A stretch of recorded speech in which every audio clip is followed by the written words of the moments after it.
Welcome, everyone, to episode 99 of Apron Podcast with Joe Boys. I'm your host, Michael Respass, and with me, as always, is your doctor-recommended dose of nerdiness, Carlos Rodriguez, a.k.a. Your Nerd a Day. Carlos, how you been? Good, man. Good.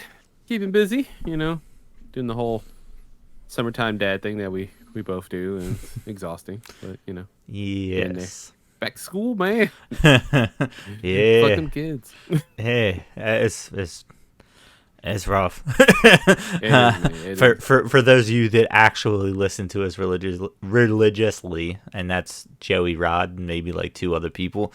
Summertime's been busy for both of us, and then back to school is now busy for both of us. It's busy, but like it's also like refreshing at the same time. Yeah. Even though we do this at night, like it's still like, oh, thank God.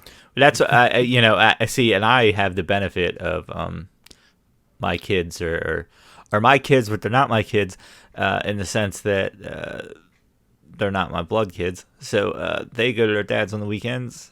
So actually, you get weekends. school. Yeah, you get Well, to see, chill. this summer's like weird because like they're supposed to be there more, but then if we're going somewhere, or if he's going somewhere, or wants to go somewhere without the kids, we want to go somewhere without the kids. We'll go through like stretches of like sometimes we have the kids for like 10 straight days, and sometimes we don't see them for 10 straight days. The summer's like That's a weird time. That's weird. Yeah, So- that's weird. Good weird and bad weird. Yeah. At the same time, because I'm sure you miss them. Yeah, You yeah. know, like and, it's weird. and we weirdly Being a parent's weird. we weirdly end up with them more during the summer, just like we end up with them more during the school year. That's just how it ends up happening. So, but at least there's more routine. So I think that's why, at least for me, it's a little bit easier to get back into this when school starts. It is. It's so funny. Like it's so funny. Like we were even with my stuff, like with Nerd Today, like it was easier to like slowly, like all right, well, like thank God for Chaos Bringers, because that's like slow content basically. Like I have to play a game, beat it, and then I get to talk about it.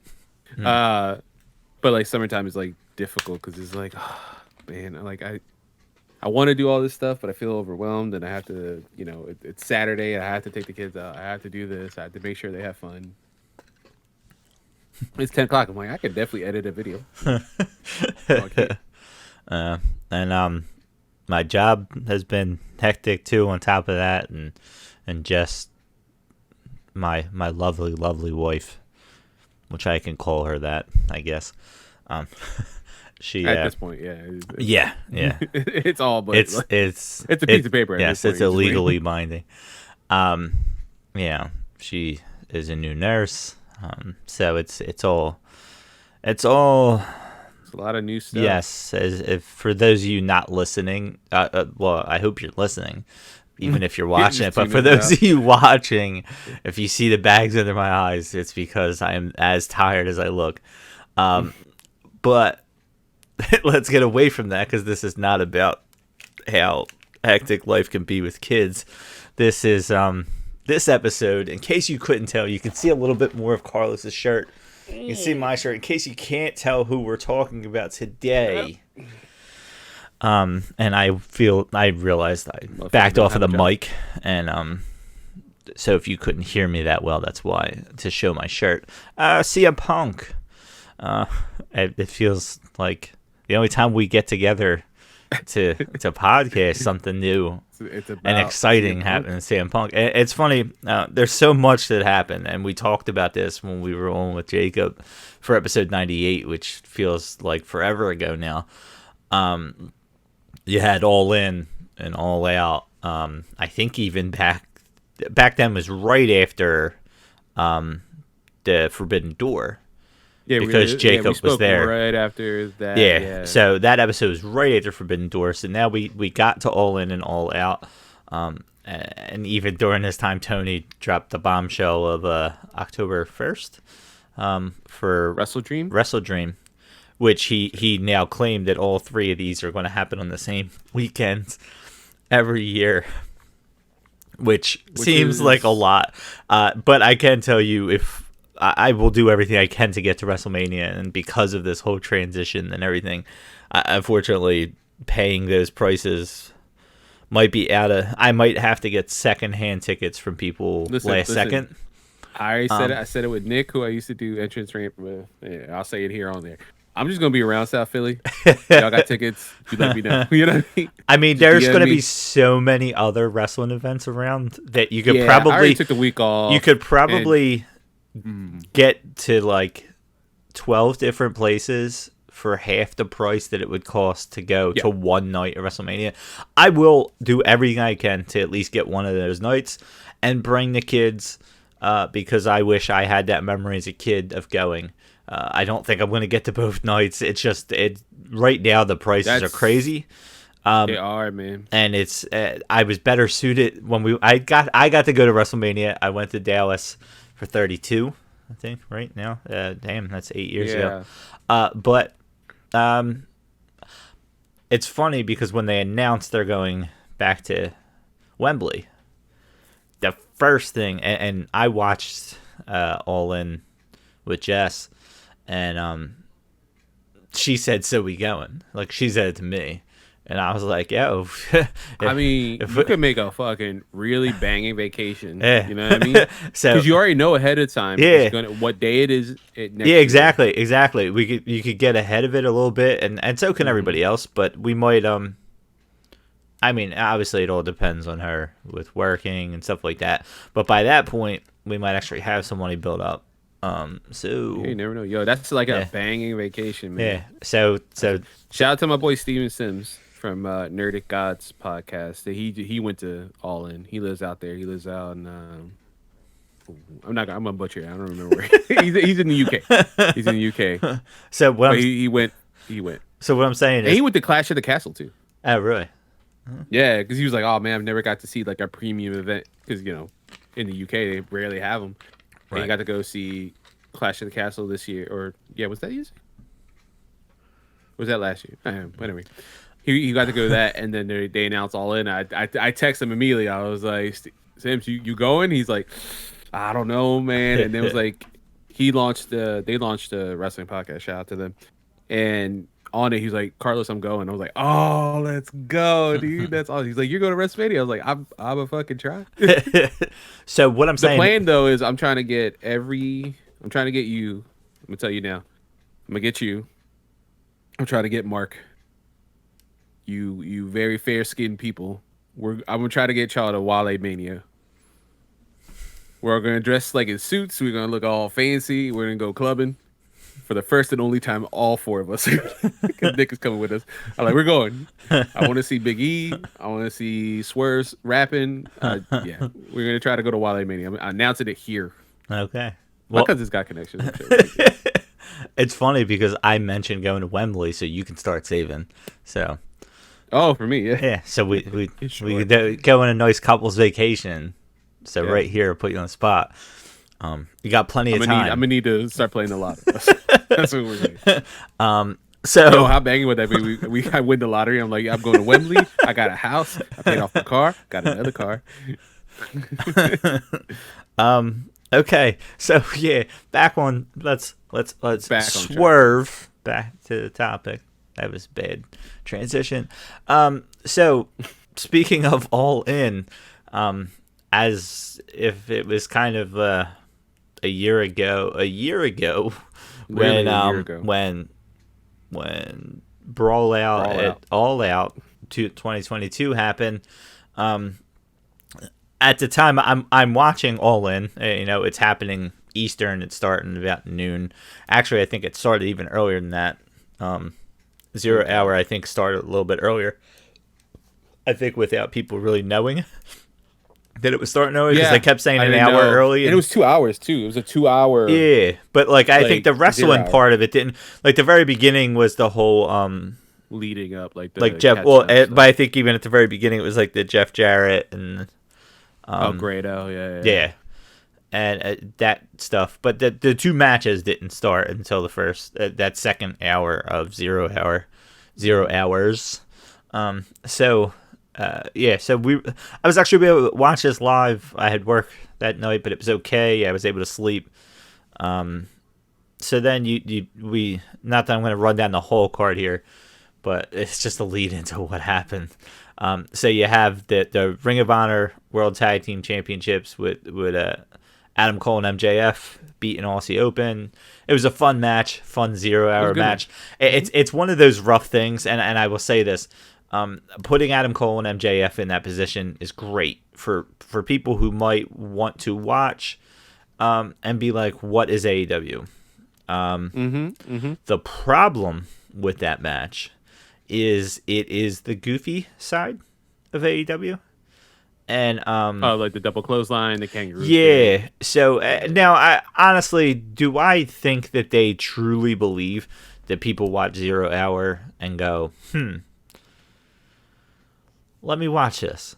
No. Yeah. I don't really believe that they even think that.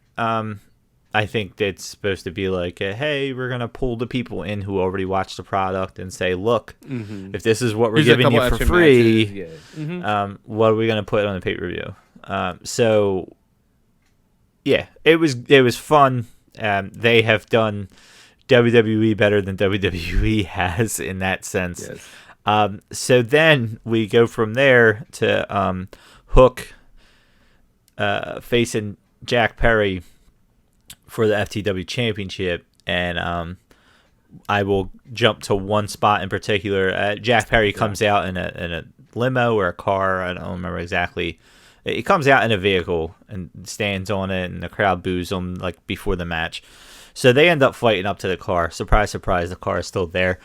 And I want to say Hook suplexed Perry onto the windshield.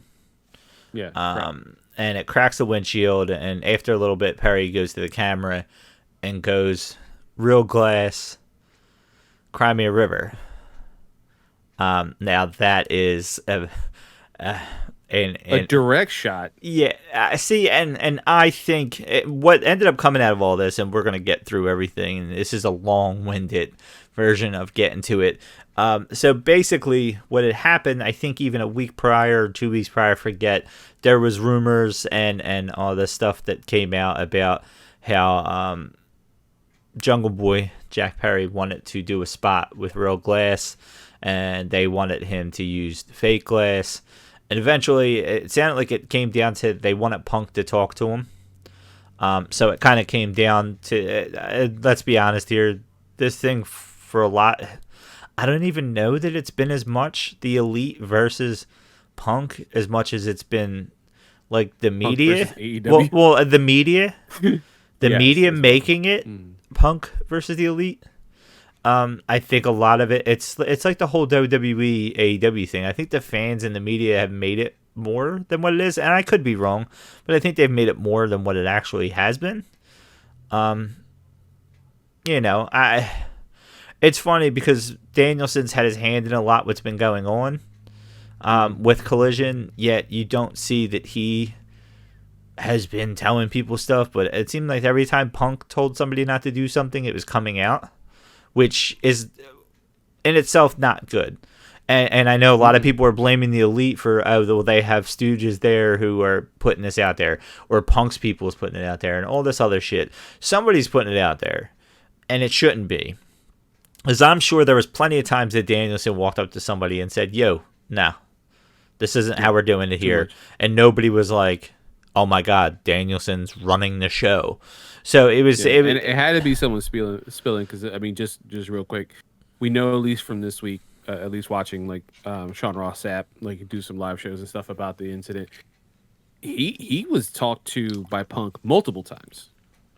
He was talking to Punk very openly, very honest. At least, obviously, whatever grain of salt or whatever like that. Right. It was Punk's side, but Punk was very open in speaking to Sean Ross Sapp. Sean Ross kept his mouth shut unless it was something that was pertinent. Right.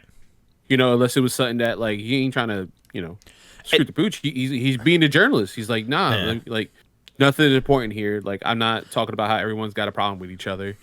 Because if that's the case, he mentioned on live stream, which is true. That's all the news would be. Yeah. Not a lot of people like each other, and that's okay. Yeah. And that's Matt always Hardy been the Edge case. For the longest time, hate each other, for real. Like, legit hated each other. That has always been the case. Think about, if you actually listen to commentary, for those of you out there who do, the way Taz talks sometimes, you know for a fact that he is literally like not just ribbing people in the back, like he's literally talking shit on people that we don't even truly understand. And sometimes they're making comments on commentary that you know for a fact is like actual shade being thrown at people. That's just what happens. That's what's always happened. That's always that's what WWE is. A lot of people who don't like each other still going out there and wrestling. Shit like that happens. So again, long story short, all that stuff happens with the glass. Again, it's a week-long story. So I feel like, in all honesty, Jack Perry's still new to the business. In a sense, he is a new heel. And by the way, he got his way. You know, like if Punk's telling him, well, I don't think this was the spot he was talking about, though. No, but he wanted it weeks before. He wanted to use real glass. Yeah, but I don't think they were talking about on a car, though. You know what I'm saying? Like, no, but still, yeah, the fact that the car happens to have real glass, he got, and at this point, after the rumors circulated that Punk like was like, nah, bro, we're putting the kibosh on that. You do that shit on Wednesday, according to reports. He said, do that shit on Dynamite. You're not doing this shit on my show. Okay, whatever. He does all this stuff, and the accusatory thing as well was that Punk was basically saying that Perry wants a week off, so he's gonna get hurt to take a week off to just chill with Anna. Whatever he said, she said, that doesn't matter. A whole guideline of what can be done and what can't be done in AEW is released, and it talks about what spots had to be approved. Like that doesn't mean like real glass can't be used or chair shots. You know, certain things have to be approved. You know, has to go up the chain. And if this person says no, then that means no. If TK says no, it doesn't matter who anybody under him says yes. It's no. Right. So at some point for this match at All In 0 Hour, Jack Perry got the okay. He got his way. Not saying he's a petulant challenger, but he got his way. No. He should just shut up. And I disagree. I think what he did was trying to get over as a heel. I don't see anything wrong with what he did. I don't. AEW, and this is where I'm going to go anti-Punk here, and we haven't even gotten into the real stuff that happened yet. I'm going to go a little anti-Punk here, and people may not like to hear this and whatever, but AEW since day one has been a place where they acknowledge what social media is talking about, and they have no problem playing into it. The Elite with the biting of the arm and everything when they came back, they had no problem playing into the rumors, right? We still don't know what happened that day. I don't care what everybody has said. We don't know. Not a single person out there knows unless they were there. So for any of us to say that we know Ace Steel bit somebody, we still don't know. There hasn't been any confirmation of anything because there can't be. So anybody who actually talks about all this, I understand it's funny, but like, we don't know. So we don't know how that conversation went. For all I know, Punk was talking to Perry. Perry was saying, yeah, but it would look good. And Punk was just like, look, I know you're trying to do this. We don't want to do that kind of stuff here. Yeah. Do that stuff on Wednesday. I've been down this road, bro. Like, let's not do that shit. Yeah. And Jack Perry was persistent, like, but it's going to look good. It's not going to look like a hardcore thing or things about FTW, stuff like that. We need this part. And Punk was like, why are you so persistent? Are you trying to get a week off? It could have been a side comment. You know what I'm saying? Like, but the problem is the wrong person hears it. And suddenly it comes out more than it was. And that's what I think all this Punk stuff's been. So I think Jack Perry, making that comment was fucking hilarious. Like, in my mind, because AEW has been that this whole time. And I realize it makes it tough because it's funny when your favorite says it. And when he's not your favorite, it's not funny when they say it. Punk did nothing but talk shit on people through every single one of his pipe bombs and promos, and he talked about back scene stuff. Literally, when he came back, he made comments about people on the microphone that I'm sure was not approved by those people. And I realize we're talking about Punk to Jack Perry, but AEW has been about crossing that line this whole time. And now you're going to tell a guy, whoa. This is AEW, but this is my version of AEW. This is what I want Saturday nights to be. You can't do this. Well, guess what? This wasn't Saturday night now. This is what AEW's been this whole time. And do we know exactly what everybody's attitudes was? No, but I can tell you the fact that Punk got punished and Jack Perry got suspended indefinitely, and we haven't really heard anything, and I'm assuming he'll just come back randomly. It leads me to believe that a lot of the reports of Jack Perry not really saying a whole lot, and him saying to Punk, hey, I was just trying to get over as a heel, was probably true, because AEW's been doing that since day one. They just have. They've been trying to get crowd reactions. Jack Perry's trying to get a crowd reaction. He wants that to be shown over and over again. And it did. Fan base of AEW, it's these smart marks, right? People like, they're not using it derogatory, because there's the bad sense and the good sense, right? We are online all the time.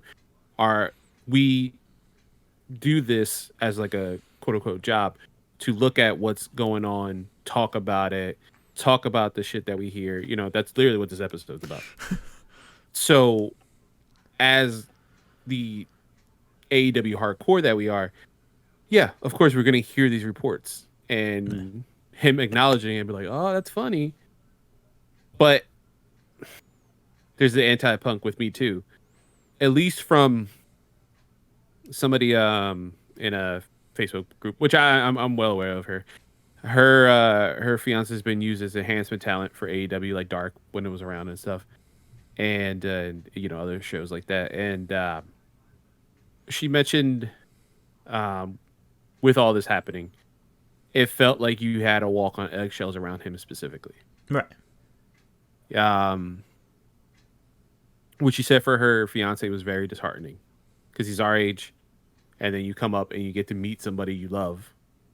And then it's very not like, oh, let me show respect to, you're the veteran, you're the guy here. It's more like, I can't even fucking sneeze wrong. Yeah. Like that sucks. That sucks. Yeah. And that's their truth. I don't know if, I can't say they're speaking the truth or not, but that's their report. And I don't know, it just sucks, man. And just to quickly say, as much as I love him as a performer, man, I think this is the best course of action that we're about to talk about. Yeah. I mean,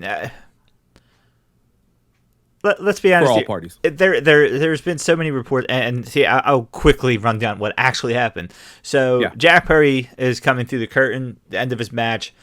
Punk Samoa Joe is going to lead off All In. So Punk's around the what they call the gorilla position, which is where Tony Khan and some of the producers and stuff are by the curtain, and that's usually where like the guys are getting ready to come out and all that stuff, right? So per reports and per what Tony Khan actually said, and trying to mold this all together into kind of what really happened, I'm going to go with my perspective of what happened purely because I believe what Tony Khan said when it comes to it, and not necessarily some other reports from people who may be on Punk's side of this or may have an agenda against the elite or whatever.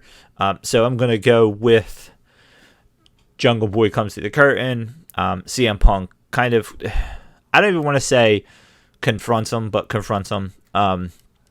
Basically says, do we have a problem? Referring to the comment. And I'm going to go with the version where Jack Perry says, I was just trying to get over as a heel. Like, just explain himself. Like, hey, I was just trying to get over as a heel. There's other reports about Jungle Boy basically dismissing him, bumping into him, all this other stuff. There's probably a lot of truth in all this. My guess is he said something like that. Punk still had an issue with it. Then Jack Perry's like, all right, dude. Like, I just got done my match. Let me get the fuck. Like, let me go sit down or something. You know what I mean? I'm assuming it got something like that. Maybe he tried to walk by him, grazed Punk. Punk felt disrespected in some way, puts him in a headlock. There's rumors of him hitting Perry. There's rumors of Samoa Joe came in and broke him up, whether it's physically or not physically. There is what I assume is very real rumors. It's physically that big motherfucker. When there's very real rumors of Punk kind of going on a tirade and throwing monitors or knocking monitors over to the point that Tony Khan had to essentially start confronting him in some way. And then there's rumors of him saying, "I quit. I hate this place." Now, again, you're talking somebody who sounds very... I'm not going to diagnose him as very bipolar. You're talking about walking on eggshells. This guy felt disrespected. And it's funny because he's come back. He's come on the microphone and disrespected every wrestler he's wanted to in any way possible. And in his mind, and in a lot of people's minds, it's not just his mind, it's more gold when he does it. You know, it's like one of those things you got to earn your stripes. And I'm sure Punk has that in his head. Like, dude, you're still new to the business. I can come and do that. You can't. But that's not what AEW was started as. AEW was started as, do your thing. This is the indie show of real shows. Let everybody be themselves. And then they brought Punk in, and Punk has almost tried to make it into what he's always talked about hating about the wrestling business. It's so funny because what his biggest issue with the wrestling business has now become his version of the wrestling business, where he is the guy where you can't come up to him unless you're nice to him. You can't tell him if you got a problem. You can't do stuff like that to him because it's not fair to him. Stuff like that. A lot of it seems to be true. I don't think we get to this point if that stuff's not true.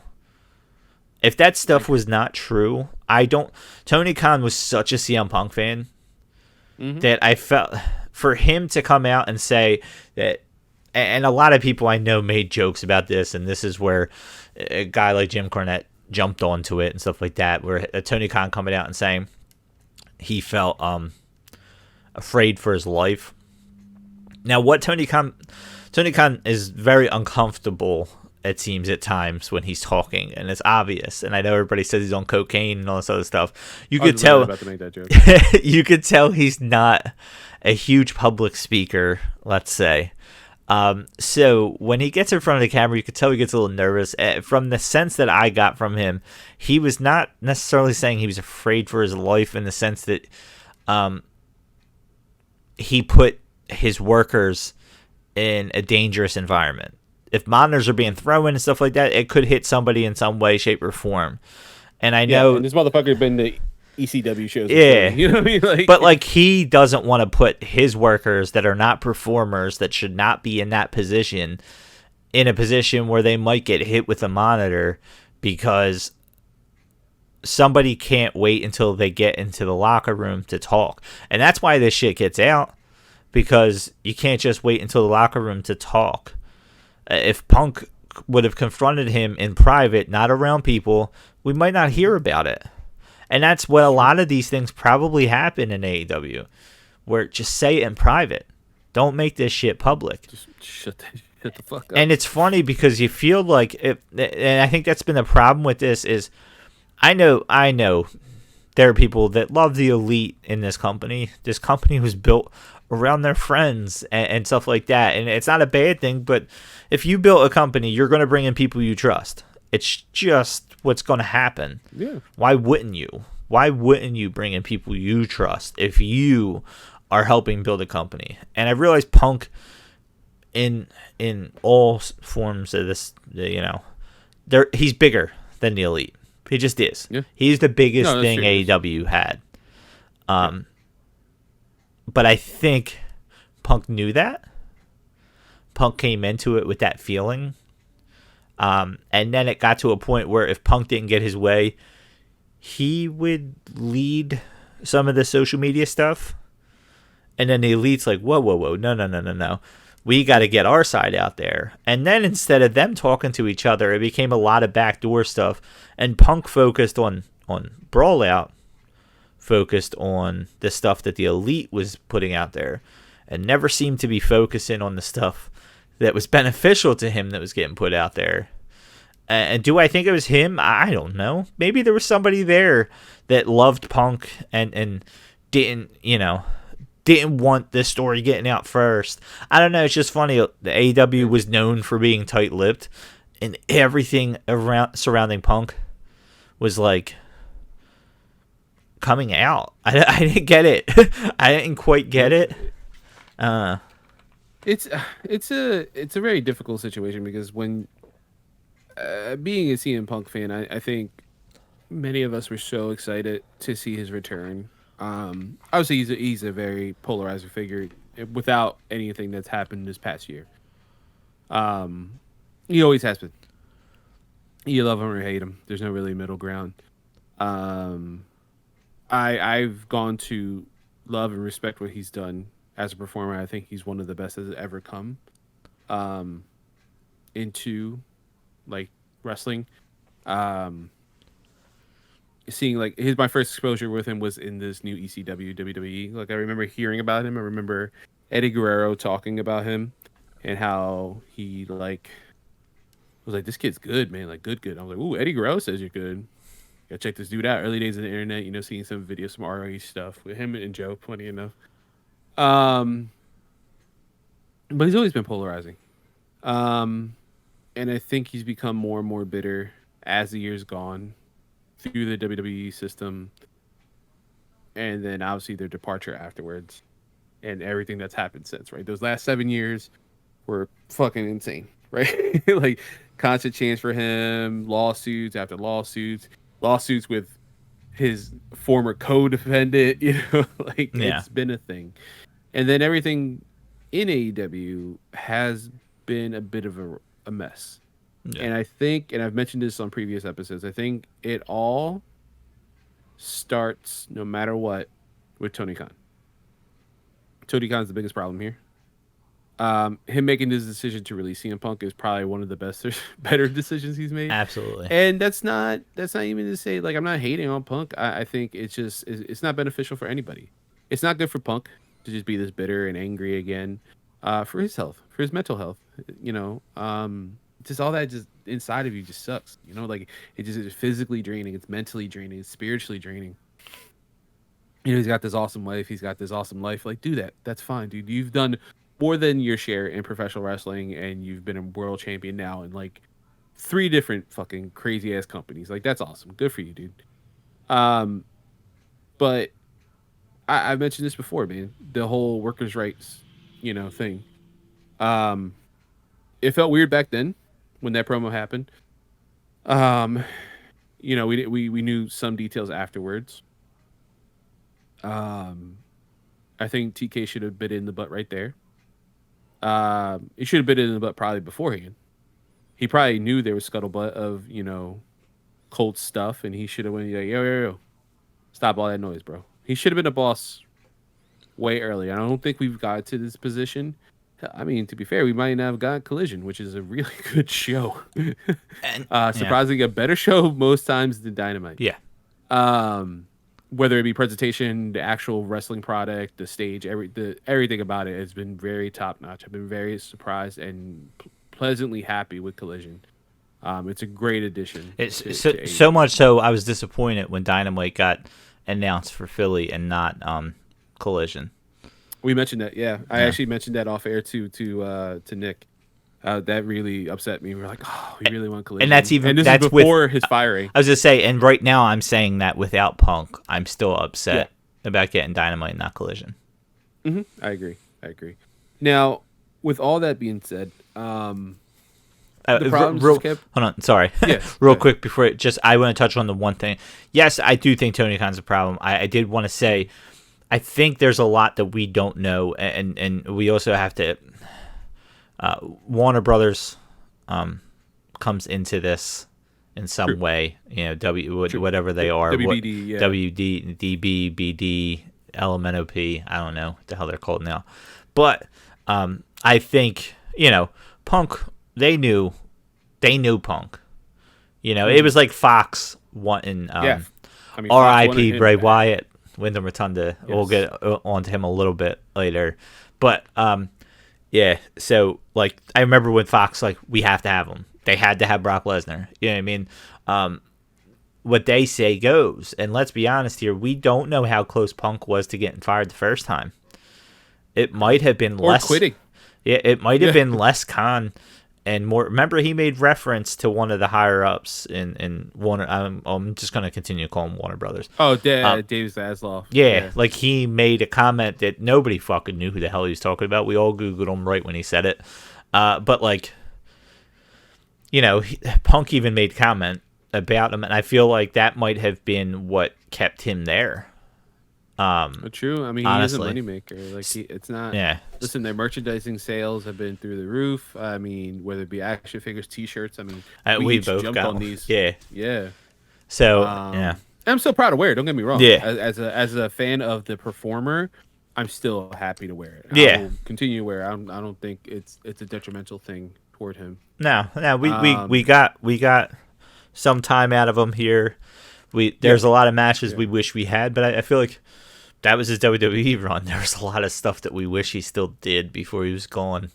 correct. But Correct. yeah, Hey, I wanted to touch you on never that. know with 40. Right in the corner. I wanted to touch on that though. I Yeah. probably literally screwed up your train of thought. No, But I just wanted to you're touch on fine, that but with the like, Khan thing. I don't know that it was 100% his call, really. that's true. It's difficult, right? Because we know he runs the day-to-day stuff, right?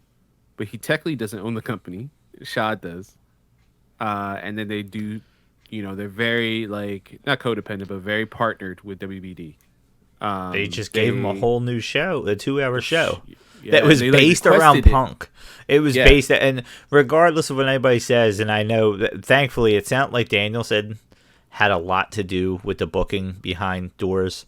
That was even one of Tony Khan's comments where if he were to get hit by a bus tomorrow, he had told his dad or whatever that like he has it like written down to like give the give the day-to-day operations everything to Danielson. He's the guy he would trust over anybody else.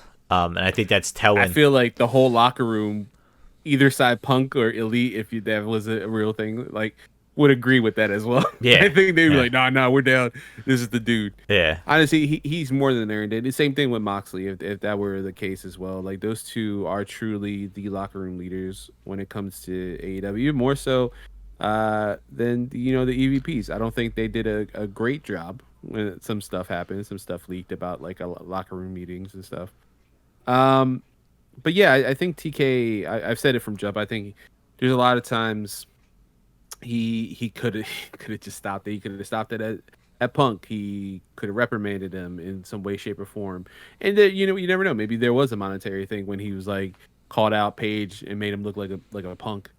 No pun intended. When he randomly came back and there was no build. There was no build for that. It was just like he just called him out and he just made him look like a punk.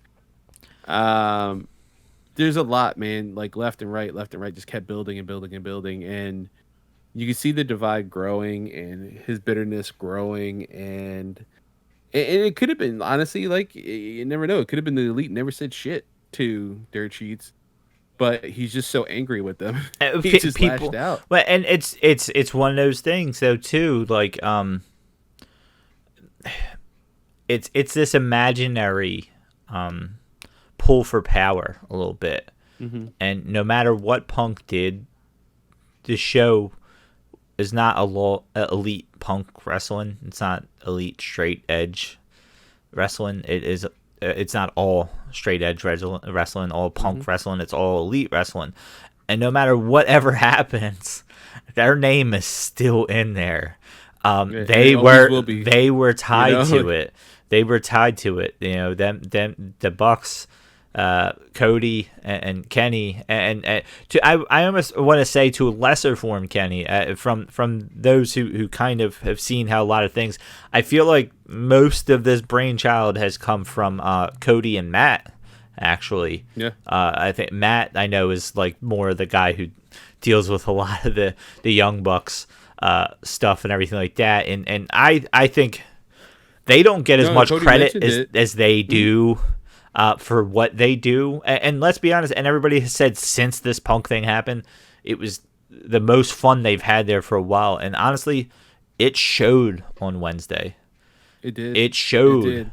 And even how I don't want to say talentless the show was, because obviously speaking, rest in peace Wyndham. There was some considerations made for talent, but that was ahead of time.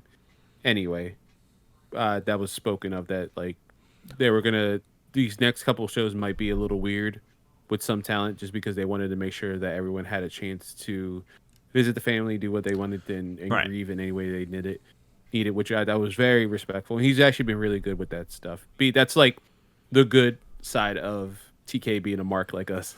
um, and then there's always the bad side. We talk shit. Um, going through the rest of the year, and the bitterness that built up, and the random, you know, what could have been fights maybe with Jericho, maybe not, and with Moxley and random shit. I think a lot of people showed a little more decorum than other talent. I think a lot of the younger talent obviously um, has chips on their shoulders that Punk did at one point. And I think it would have, as a fly on the wall watching a lot of this, I think it would have been nice to see um, Punk kind of be like, oh yeah, I was kind of like that, and give a little more leeway. Um, but getting to All In, which is in itself, just seeing it back is an amazing story. And the build wasn't that great, but the matches were incredible. But to get to this incident, have it, and as the night's going, your phone goes off. You're like, wait, Luke Perry's son got choked out by CM Punk? What the fuck? You're telling me Dylan McKay from 90210, his son, got choked out? And I love the meme that's come out of Punk versus Cena at SummerSlam, like all those years ago, and it's literally Luke Perry with Jungle Boy in the crowd. He's like, "Hey, that guy's gonna choke you out one day," because he's just pointing at the screen. Like, it's perfect. But to see all this go down, and then apparently, according to Sean Ross Sapp, which is nice to have, like a almost it's he's very forward with what he has and what he doesn't have, and story wise, there's footage, because they were just filming so much of this beautiful experience, whether it be BT, whether it be behind the scenes stuff to show later on in like a year, like, oh my god, this is what happened backstage at All In. And you see like a hype video of like the Young Bucks getting dressed, or you see Samoa Joe like grabbing the TV, like these beautiful shots and stuff like that. They call footage of what happened. Yeah. And I think that was mainly the nail in the coffin, according to Sean Ross Sapp. Like the footage, without any details, was apparently damning enough to warrant Punk being let go. Yeah. And listen, he has his detractors in professional wrestling. He has his supporters in professional wrestling. I mean, you have the House of Black. You have, many people who were on Collision, Ricky Starks, and there's a lot of things that are so negative about this that anger me about the Punk thing. That more than anything, the Ricky Starks Starks. things, they were pushing him to where he deserved to be pushed. Yeah, and he was going to main event. He was going to Yeah. main event All Out, and it in should have been that. Chicago against Punk. Yeah, Yeah. and that would have been start making. Now, mind you, that match, just finishing. Funny enough, this parent life, just being able to finish All Out today. That match is a highlight, and Danielson, like Moxley within AEW, has definitely picked up the torch and like ran with it. And I mean, Danielson credits Starks for carrying him in that match. He said that in the scrum and stuff, because he still has a forearm injury, which Yeah. we talked about in Forbidden Door 2. But this is the same thing with MJF. MJF didn't get to have his opportunity to win the AEW championship from Punk, like it was going to happen. We never got a resolution to the real world championship stuff, and we never will. I don't think that. No. I think that's going to drop. Ricky Starks, I think, definitely made an amazing impression this last Sunday, even more so than in All In and stuff. I think he's a made man. I don't think the ball is going to be dropped on him, but he still misses out on main eventing a pay-per-view. Now, mind you, watching All Out, and that show is what it is, and I think every match was very good, but the building toward it a week after a pay-per-view, we talked about this in the beginning of the year, there's a lot going against that pay-per-view, and then it doesn't help that Punk fucked up so much stuff, Yeah. selfishly getting into a fight. A year out after being in a fight before, a physical confrontation. And not being able to comment about it is the hardest part to do that. Had they made some type of reference about, Ricky Starks calling out Steamboat and saying, well, look, since Punk, was a little bitch and had to get himself suspended again because he knew I would whoop his ass in Chicago, I'm going to call out the only guy that's got the balls to stay here and call out Steamboat, some shit like that. You know what I mean? If they could, damn fact too, if Ricky is this consummate professional, and I'm telling you right now, Cody made 2 amazing decisions going to AEW when he started it, and that's Ricky and MJF, and it shows the dividends. They are both made men. Not to mention one of them is a fucking world champion right now, but the other one is going to be so goddamn huge, and we all know it. We see it. It's like it's bubbling. He's where right now. He is where we felt MJF was about. I want to say about the Jericho. MJF from day one. MJF from day one. You felt like he's going to be a star, but I felt like the CM Punk feud was almost like MJF's Jericho feud, where it kind of put him. It put him from like that. He's kind of at the title picture, and then it put him over. And this was going to do that. Yeah. When Ricky Starks came out of this on top, which he was going to, maybe not in Chicago, but he was going to come out of this feud on top at some point. And when he did, it was going to put him in that level. Maybe not where MJF is, because in my mind, MJF is a different kind of. He's like in a strategy. Yeah, I don't know that you can, but he as close as they're going to get, and then right now is the perfect time for that because no knock on guys like Malachi and Miro and some of these other guys out there, but they have Adam Cole, they have Jay White sitting right there too, that we're like, you don't need to have Jericho, Danielson, Moxley, I'm missing Omega. You don't need to have them. You have Takeshita, which is going to be right in there in that bubble. I don't even know how old Adam Cole is. He might be on the higher end too, because I think Jay White just is 30. I think we just talked about this not long ago. I believe so. Yeah, I think he's younger than he looks, and I think Cole's our age. I think. But like they have like a solid 4 or 5 guys right there that like they don't ever have to put those other guys in the title picture again. They just don't. No, and I think they're happy with that. Honestly, not to get too off topic with like showing this, because we will loop back around to Ricky, but like Takesha's got 2 clean wins over Omega 2 weeks in a row at pay-per-views, and one in front of the largest wrestling crowd we have seen to history right now. He's a made man. Kenny obviously sees it and he's backed him. Cody bringing in Ricky and MJF and showing the world basically, here are my babies, you're gonna love them. And Ricky slowly building up, to where he is now. He's so goddamn good on the mic. He's so like over. He's got that thing. He's so goddamn young. It's so awesome. And then you have these made figures within professional wrestling in Adam Cole, in Jay White, like you mentioned, and Jay was going to probably have a feud with Punk. That's robbed from us. And it makes me more angry because we lost an Omega feud. We lost CMFTR versus the Elite. We lost like so much goddamn shit. And to be honest, we lost Cody in AEW. Yeah. Because Tony backed Punk. And he's like, nah, this guy's definitely worth the money. I don't know about you, even though you helped start this company. Cody's like, all right, you know what? Listen, time to go. No hard feeling. It's just time to go. And look at him now, dude. There's a rumor that he might main line another fucking WrestleMania in our hometown, dude. Like, and he might be the one. He actually might do it this time. See, and do we know for sure that Punk had anything to do with that? We don't know. No, not him. No. That's more of a. It seems like TK was backing him more. Yeah, but do we know? I mean, let's be honest here.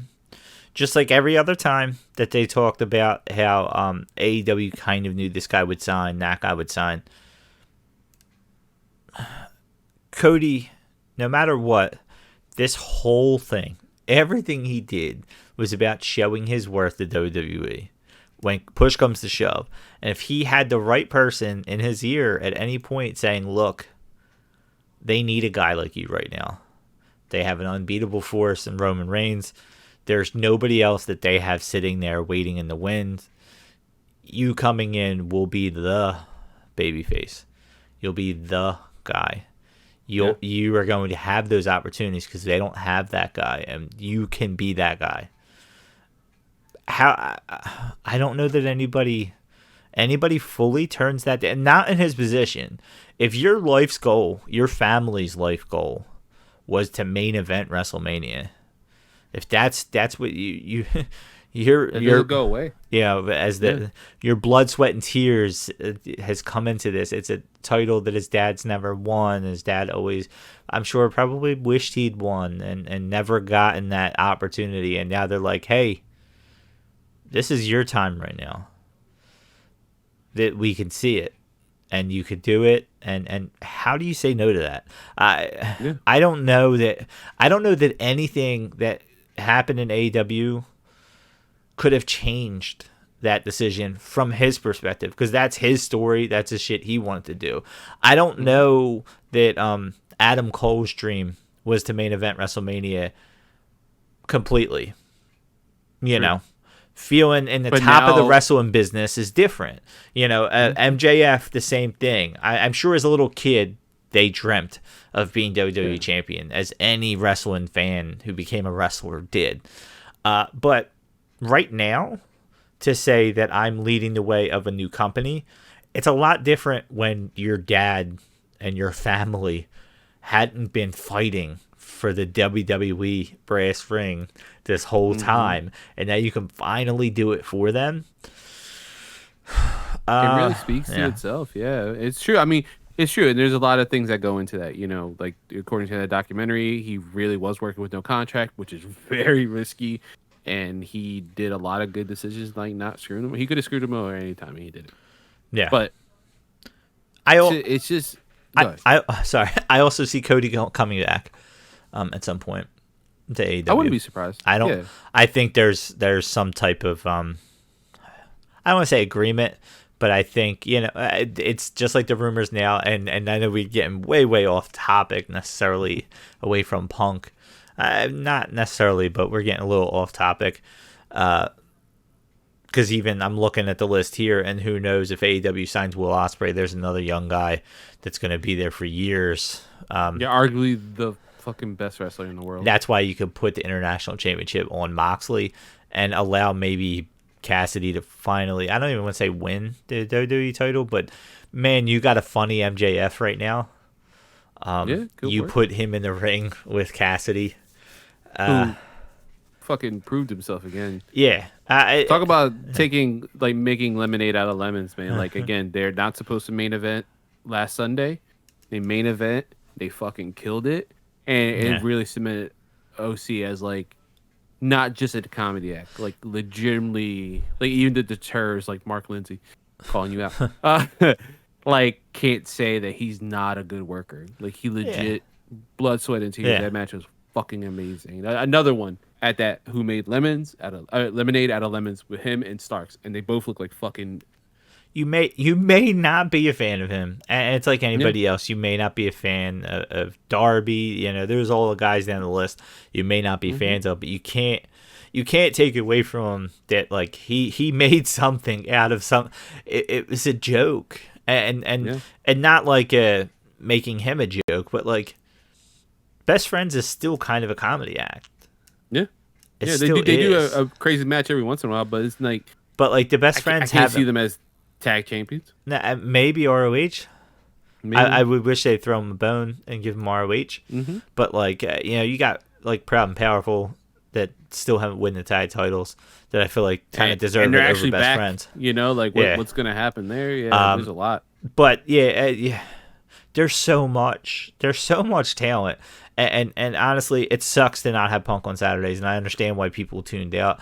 I hope this doesn't destroy that show, purely because this is put Jay White out there where he deserves to be.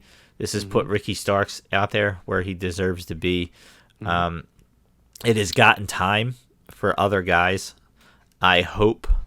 I know that they're talking about not necessarily having a brand split. Like Moxley's wrestling for the first time tomorrow on Collision. Yes, that's right. So the like open challenge. There's no more like brand split in that sense. I hope this does not become a continuation of Wednesday completely. They've done little things that have shown storyline to storyline on both shows. I'm all right with that. Yeah, I don't want this to become kind of like how WWF was back in the day. Remember, you see like Triple H and Rock on Raw. And it's SmackDown. It's almost better in my mind to have the mid card storylines go across both. Yeah, you have I can understand the Moxley, thing jumping back and forth. We finally got more time with Andrade. We finally got more time with House of Black. We finally got more time with Miro. Hobbs, Starks, and obviously Punk saw a lot of these talents, and like they were able to work together. And he built a really good show alongside TK and all, a really good program. I think he has a mind for it too. Obviously, we now know he had an employment contract as well, not just a talent contract. So what that entails, the employment side, I mean, none of us are going to know, like whether he was officially a booker, whether he was officially, whatever he was, he did have an official title. There's just a lot here. And I don't know if a lot of the bitterness Punk had in WWE ever left. No. To a certain degree. I think it just kept that hole was still there. And I can't speak to the man's heart and what was going through his brain, but from an outsider looking in, it just seemed like a lot of stuff went away, right? And reading certain reports with people you can't really, trust, like Wrestling Observer Online.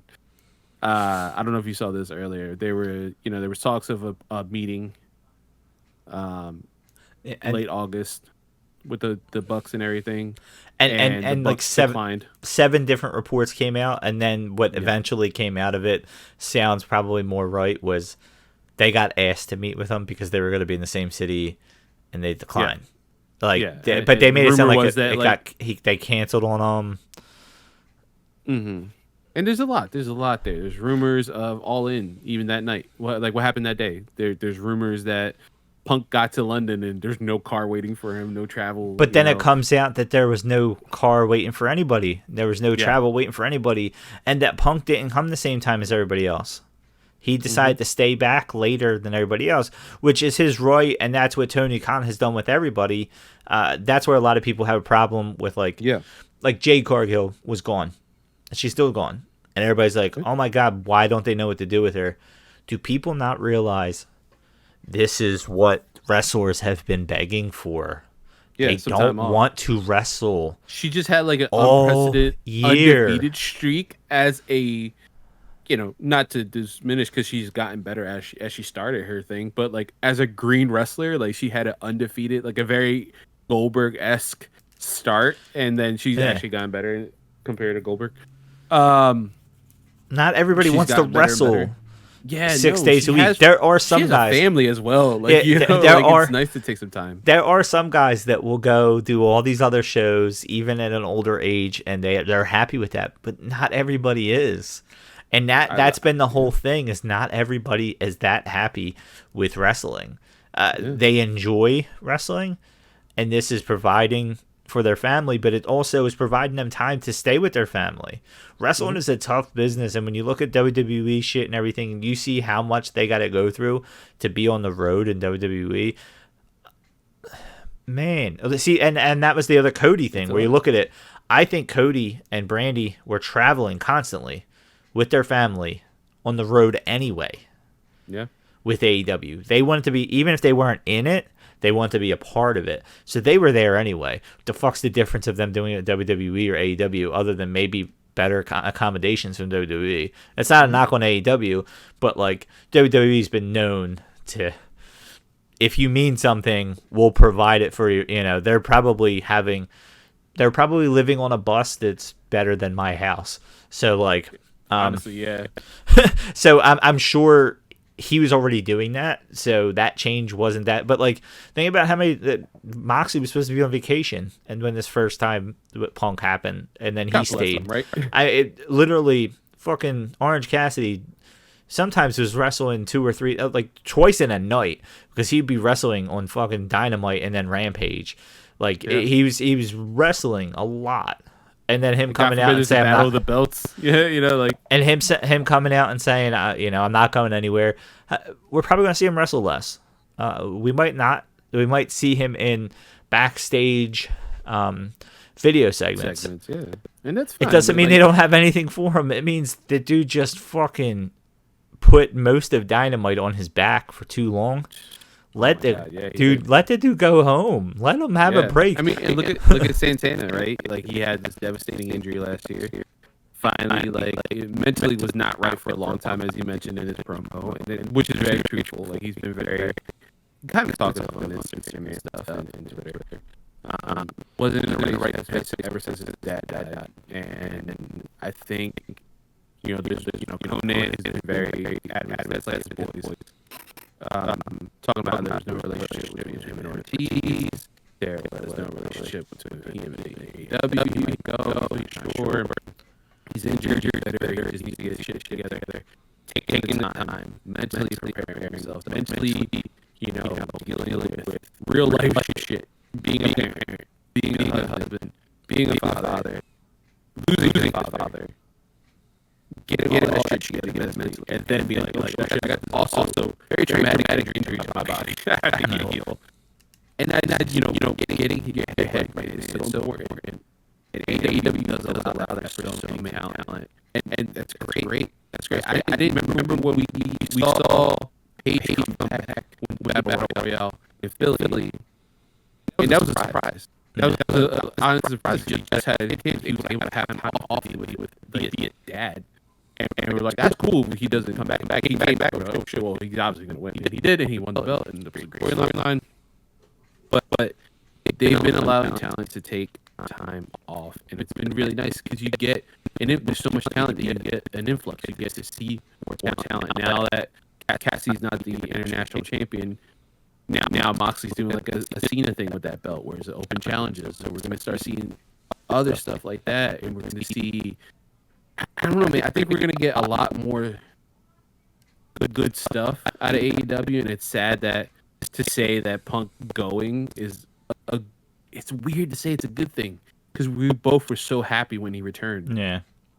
And now to see him go, it's probably better. It people might not want to admit this, but it's absolute truth for those of you, and I know I was one of them, who got into TNA when they started bringing in other guys, when it was starting to get more mainstream, when Kurt Angle and all that stuff was happening, and they were starting to, I don't want to say actually competing with WWE, but in a sense compete, like they were moving the Mondays. You know, they were in a transition stage. That whole then WWE suddenly has Brett coming back, and he's gonna make up with Shawn Michaels on their first Monday night. You know, they're it was, you get a little bit of Monday Night War.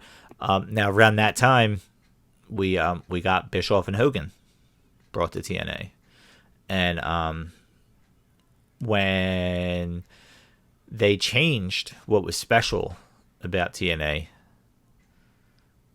it went from this is exciting to no. This was different. Stop making it the same. Collision, for all its good that Collision gave us, it it took away what was special about AEW a little bit.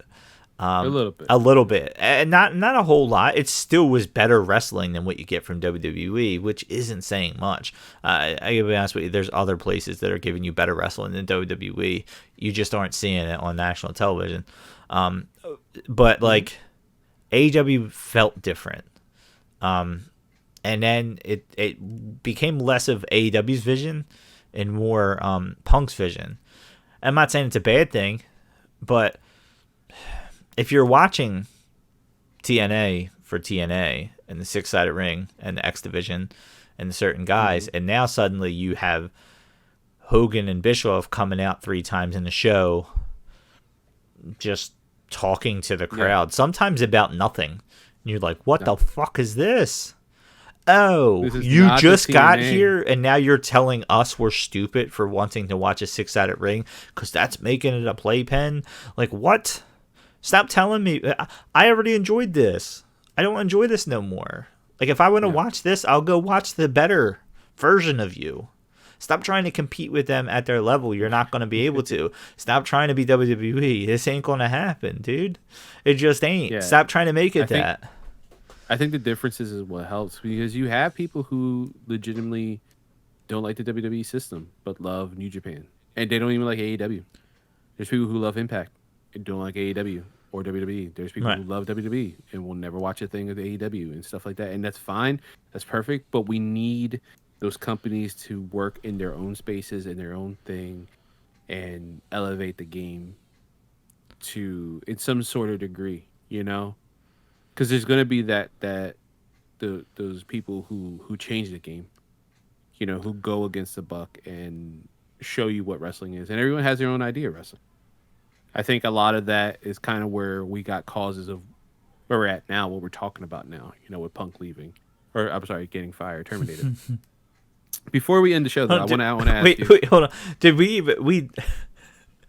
this thing got so convoluted throughout of it, and I realized now we're an hour into this episode. Is that the first time we mentioned he got fired? No, I feel like we said. Okay, I felt like we got down different avenues. Well, listen, that's gonna be the title. So so you're gonna see this in the title. You're gonna see this in the description. That we're out of all of this. I know we didn't talk about this. He got fired. I know we didn't believe. I thought they were just talking about him getting suspended. So now an hour into this episode, and really, if you watched or listened to this, thank you so much. But this is hilarious.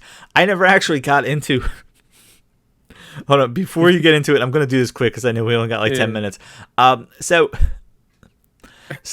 after the events of All In, CM Punk and Jack Perry got suspended. I know for a fact I did not say this earlier. We just kind of talked like everybody knew this. So they both got suspended. Then there was rumors that neither one of them was going to make it to All Out the next weekend, which happened to be in Chicago. Not only was All Out in Chicago, Dynamite and Collision were also in Chicago. It's a whole week's worth of Chicago, which was supposed to be based around CM Punk main eventing, and now CM Punk is suspended. So Wednesday was this weird little bit of, wait, what's going to happen? Hey, maybe Collision, we're going to see Punk. So now Collision comes around. Tony Khan comes on screen, and before this happened, it got announced, and Carlos texted me this, and I was like, what the fuck? And then I didn't believe him because he sent me a Facebook screenshot, and you never believe a Facebook screenshot. So I went and checked other places and seen AEW actually posted it. But Tony Khan came on the screen and basically talked about, that they had fired CM Punk, that, like, after everything that happened at the events of All In, that they had a disciplinary committee and they talked to their lawyers, and he felt like I mentioned a little bit about him talking about the safety. He felt, like he put his security and his producers and his workers that were non-talent in danger because of the events that happened. And after going through the motion, that they fired him with cause, and he made sure to say with cause on there. That he was terminated with cause, and then a little bit recently they announced that Ace Steel, who was there with Punk, his old trainer and his friend and stuff, who dealt with the brawl-in stuff, and apparently bit Kenny Omega, allegedly, or somebody's dog, I forget, but. No, so he got let go too. So, we talked about Tony Khan saying he dealt with this the right way. I think it got here because of Tony Khan, but maybe not as much as we like to give him credit for being the problem here. I think he had a lot of people telling him, we need Punk. Yeah. And then suddenly it was like, all right, we don't need this shit, though. So yeah. So an hour into this episode, I finally talked about the main thing that probably should have been talked about in the first 15 minutes of this episode. We talked like everybody knew it. I hope that if you're listening, you already knew this happened. I would assume so. If you did if not, you're listening to a wrestling podcast and don't know CM Punk got fired. I have friends, I think, that probably don't watch wrestling. I know he got fired. But yeah, okay. So on that note, and I'm not leaving. I know I usually say that. Yeah. All right. What were you saying here for this last little bit? No, I wanted to wrap it up with just a hypothesis. 2 questions. Do you think Punk goes to WWE? No. Okay. Do I want him to? Yeah. It'll get me to watch WWE again. At least his segments. No. Yeah. I don't know. I think I think there's a 10% chance that he goes back. I don't think he does, but I'm not willing to, because professional wrestling is the way it is, and we've been not conditioned, but like it's true. Never say never. Well, I don't think it's for a lack of WWE wanting him. No, I think they know what they're doing. I don't think I don't think he. Now, are you talking about a one-off, or are you talking about like 6-month run, or are you talking about like maybe one last run? I don't think it'd be full time. I think he would want part time just because he's older now and stuff. I think we get one like something to like Edge, maybe like an Edge. I think only, and I'm saying only, they would have to promise him, and I feel like this is the absolute truth. Royal Rumble win, going over Reigns. Ooh, okay, that was gonna be my follow up question. Okay. I think those are the only circumstances he goes back, because if you remember correctly, when he left, he said the only thing he had left on his bucket list was main event in WrestleMania. They wouldn't, and he knew they wouldn't give that to him because they thought if they gave it to him, he'd leave. Now, how true that is, it's probably a little bit true. It probably is. Yeah. I think they knew that he was serious. He was serious about leaving. I think WWE at that time. Yeah. And I don't think it was meant to be a knock on him. I don't think they were trying to fuck with him. I think they were trying to keep him, and they thought the only way to keep him was to keep that little dangle, like, hey, not this year, but maybe next year, buddy. Because they were like, we know he's frustrated, and we know he's going to leave. The only way we can get him to continue to be Punk is to keep him a little bit wanting. Yeah. I don't know. And that WWE back then was I mean, I'm not saying it's great from an outsider's perspective, but it was definitely worse back then. But product wise, talent wise, stuff like that. I would love for him. You want Reigns? That was my next question. Was to be like if he were to come back, main event night 1, WrestleMania 40 in Philadelphia. You want it against Reigns, or do I want Reigns? I would want no. Rollins or Owens. No. Do I want Reigns? No. I think the only way he comes back is if they give him Reigns, if they put him in the main event. I don't think he thinks he has anything left to prove in WWE, unless he wants to give one big fuck you to AEW, which I don't know that he does. I don't know that he's going to. I think he was content with never wrestling again. I think he was doing so much on the side that he was fine. I think he went here with the idea that they were going to allow him to paint this in his vision a little bit, and then when he tried to, this happened. And that's not his fault. I think they oversold his position to him. And when he tried to use it to what he thought was the best, people were like, whoa. You're new here. Yeah. And he's like, I've been in the business longer than you've been alive. Shut up. Yeah, most of you motherfuckers have been alive. So, I think there was some tension there because AEW felt like the talent of AEW that helped build them felt like they were already bringing them there. Mm-hmm. And now Punk came in and said, this is the way we're going to do it. And they're like, what? So I don't know. I could see it. I think they need to guarantee him in some way a main event in WrestleMania within a 2-year span for him to come back.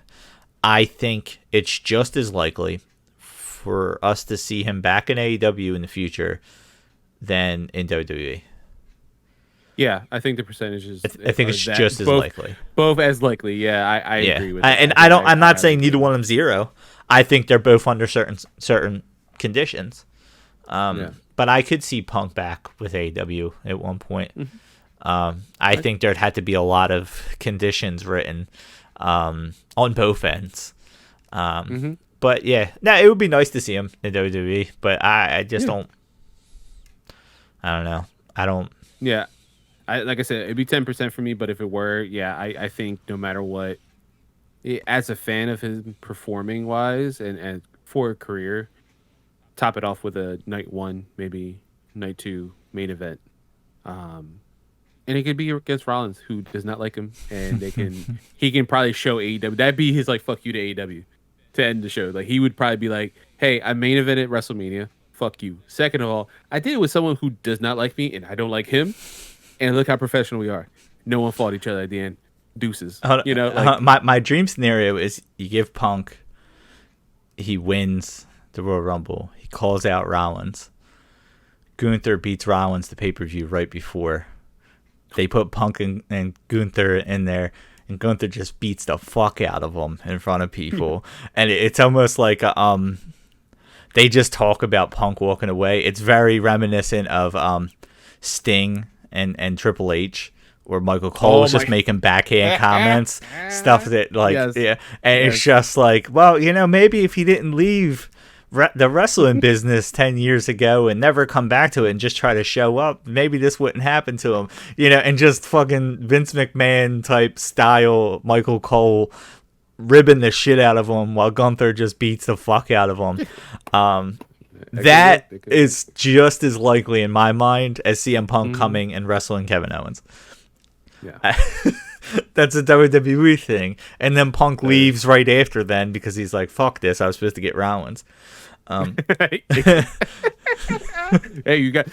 listen, you got the main event WrestleMania, and KO got the mainline 3 WrestleManias in a row. Yeah. His career is cemented. That's because he didn't fuck around. Yeah. There you go. Yeah. So, yeah, I loved it. We got off topic like normal, but yeah. End all be all. Punk's run was underwhelming, but I will say I loved that I got to see him there. Him and MJF's feud, although that's the problem. A lot of this is unfinished. Him and Ricky Starks feud was looking good. Him and MJF's feud was looking good. Him and Moxley had a decent feud. When you hear about the background stuff, it takes away a little bit to me. But yeah, I mean, it was what it was. It was a I don't know. It has its highs. It has one last hurrah tour. But let's be honest here, AEW turned into the CM Punk tour for a couple years, and I can understand resentment from guys who built this company and had excitement around them already. That now suddenly CM Punk, whether it was intentional or not, became the focus of both shows at one point. And they tried to make it work between the two, but he was just in the middle of too much shit. I think it was just better to cut their loss, and who knows? We'll see what happens in the future. We were hoping to get Punk's statement before this so we can we really were. We really fingers crossed. We really do not. Apparently a Sports Illustrated article coming out. Obviously, when the wrestling world, Punk has just been at the forefront of all this shit for us to talk about, and it sucks because I don't want it to keep happening, because I keep saying I don't want to do another Punk episode, and then the main thing coming out when we're ready to record is another Punk thing. I just was waiting for it. I just hope that this statement is not as juicy as I think it's going to be, because we're going to end up doing another Punk episode, and I don't want to keep reading these stories. I don't want to do another story. I hope he doesn't release anything. I don't want to hear about it again until he's showing back up somewhere. True. But yeah. So yeah. So you got anything else since we're no, man, time wise? No. Where's my watch? Listen, anyone got free tickets for WrestleMania 40? Let us know. Yeah, that would be DM good. us. Yeah. Our DMs are open. Don't put it in like Twitter. So just send us messages. You know what I mean? So we have episode 100 coming up. I have absolutely no idea what we're doing. Go figure so. We'll hopefully when this craziness calms down, we can get a little bit more on a consistent schedule. But we are not going away, unless except the rumors that you've heard of Carlos being suspended. It's all been unfounded. Yes. We will not be firing Carlos, no matter how many of you ask. Yeah, and no matter how many things I do wrong. Yeah. Unless it's, for real, like life actual bad. Yeah. Then yes, fire me. So, yeah. All right. Well, then on that note, we'll see you when we see you.